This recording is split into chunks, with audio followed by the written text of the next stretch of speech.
Professor Beard, what's the secret to getting people interested in the Romans, in ancient history? Well, you have to go about it the right way, really.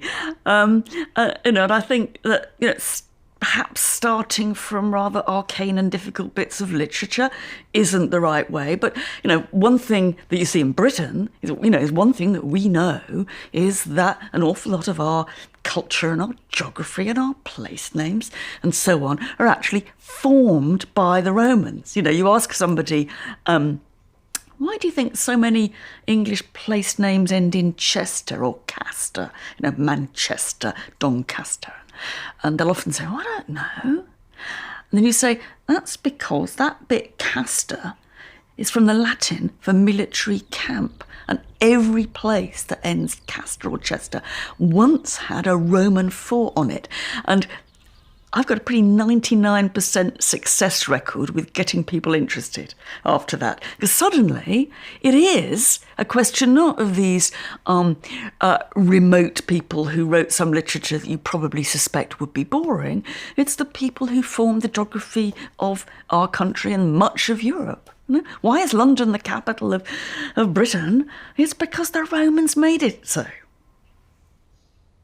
What do you think we can learn from Roman history?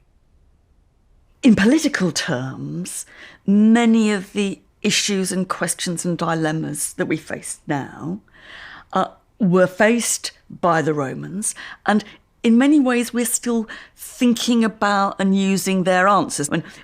One classic example of that is a famous incident in Roman history in 63 BC, where there's a terrorist plot in the city of Rome to assassinate the political leaders, to torch the city, and to take over. A revolution.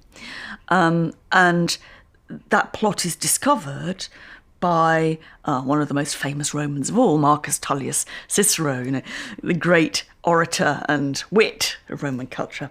And he discovers the plot, he lays it before the Senate, he then decides to execute the leading conspirators without trial, summary execution. And a couple of years later, he's exiled.